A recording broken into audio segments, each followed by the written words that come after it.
Assalamualaikum. Kalau glikogen kita tipis, kita bisa lebih cepat dapat yang namanya autofagi. Padahal semakin kita cepat dapat autofagi, maka durasi autofaginya bisa cenderung lebih lama, healing di tubuh akan cenderung lebih optimal. Udah biasa nonton sini, pastinya tahu tuh ya glikogen itu apa. Tapi supaya lengkapnya tetap nanti kita ulas selintas. Terus, namanya menguras glikogen itu ya, caranya gimana sih? Nah, ini nanti kita obrolin juga. Tapi seperti biasa, di belakang nanti ada catatannya, karena ya untuk sehat secara jangka panjang, itu rangkaian jurusnya bukan sekedar 5 atau 6 biji, melainkan banyak. Ya. Kalau buat yang belum tahu autofagi, ini silahkan googling sendiri ya. Yang kita ulas nih sekarang soal glikogennya aja. Jadi ya, kalau kita konsumsi makanan yang mengandung gula karbo, maka dia itu akan cepat masuk ke sistem peredaran darah kita dalam wujud glukosa darah. Dan kalau terjadi surplus, dia akan disimpan sebagai cadangan glukosa yang terkompresi yang namanya glikogen itu. Adanya di liver atau hati kita dan di otot-otot tertentu. Yang di liver ini nanti bisa masuk balik ke aliran darah untuk berbagai keperluan, sedangkan yang di otot itu kepakainya untuk aktivitas fisik yang melibatkan si otot itu. Itulah kira-kiranya. Penting untuk diketahui di sini, reservoir penampung glikogen ini terbatas. Kalau udah kepenuhan, glukosa darah masih tinggi, karena kita makan mulu atau ada kelainan, maka glukosa darah akan dikonversi dan ditimbun sebagai lemak trigliserid di sel-sel lemak. Hal sebaliknya, itu terjadi kalau kita beraktivitas. Pertamanya, energi akan sebisa-bisa didapat dari surplus glukosa darah. Nah, kalau udah pas-pasan, nggak ada surplusnya lagi, maka tubuh akan membongkar cadangan glikogen di liver. Terjadilah pengurasan dan penipisan glikogen. Dan kalau glikogennya udah nipis, tubuh akan membongkar cadangan trigliserid lemak kayak gitu. Kalau pembongkaran sel-sel lemak udah cukup lama, asupan nutrisi tidak kunjung datang, seperti saat fasting panjang kayak gitu, maka tubuh akan masuk ke mode paceklik yang disebut AMPK pathway gitu oleh para pakar. Bersamaan dengan itu, proses-proses daur ulang berupa autofagi dan serangkaiannya akan lebih intensif. Nah, sekarang lebih detail yuk. Namanya tambungan glikogen penuh, itu gambarannya kayak apa sih? Angka detailnya ini urusan ilmuwan dan peneliti ya. Kita pakai ancar-ancar aja. Yaitu kalau semulanya penuh dan aktivitas kita normal, maka glikogen itu ya akan terkuras dalam waktu sekitar 18 sampai dengan 24 jam gitu. Tergantung sejumlah faktor, khususnya efisiensi bakar lemak kita. Dan muatan energinya itu ya, kalau full diestimasikan oleh beberapa pakar, kira-kira akan setara 500 gram glukosa kayak gitu, atau setara 2000 kalori ya, kalau dalam satuan kalori. Jadi ya, kalau kita meraktekin kalori restriction, dengan defisit kalori sekitaran 500-700 kalori per hari, maka glikogen di liver itu bisa terkuras dalam 3-4 harian. Jadi menipis. Sedangkan kalau kita diasup gula karbo banyak-banyak, misalnya surplusnya 500-700 kalori per hari, itu bukannya glikogen liver jadi full dalam 3-4 hari juga, melainkan akan lebih lama dari itu, tergantung kapasitas yang bisa kesimpan oleh otot-otot berapa banyak. Nah, mekanisme kerjanya singkatnya itu kayak gini ya, kalau menurut yang saya baca-baca. Semoga nggak salah nih, maklum amatiran. Saat penimbunannya, glikogen ini akan berbarengan antara ke otot-otot dan ke liver, tapi pada saat pembongkarannya, ke aliran darah itu cuma dari liver tok. Sementara yang dari otot-otot itu dipakai sendiri untuk gerak si otot itu dan bukannya dipakai secara umum.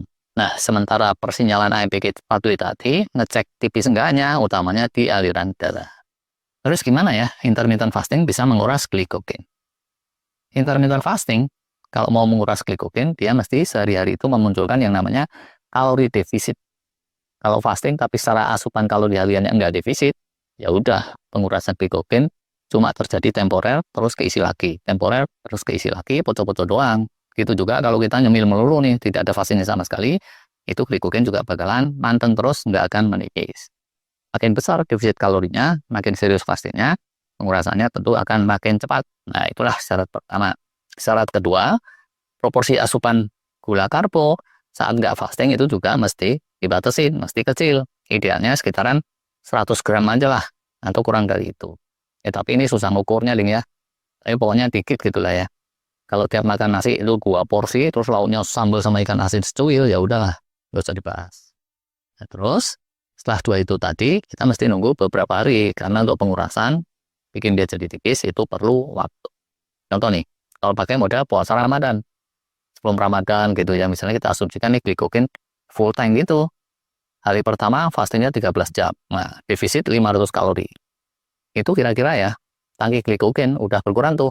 Ibarat tangki BBM mobil tinggal 3/4.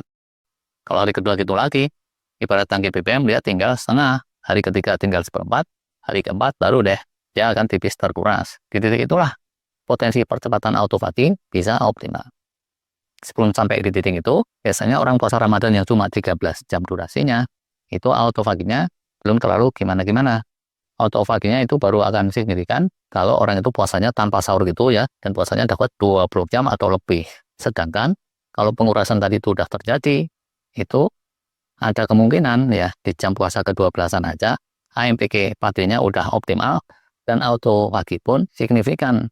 Dan ini bisa dimulai dari hari kelima tadi.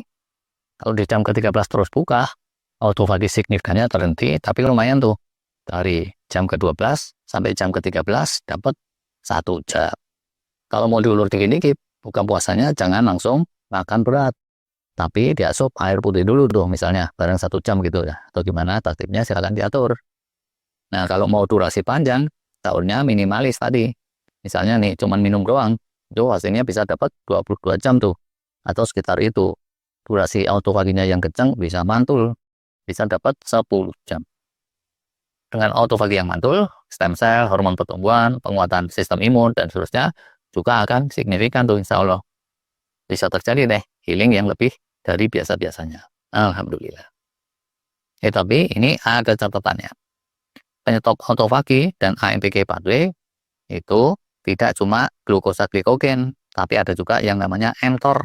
mTOR ini dipicu oleh asupan protein.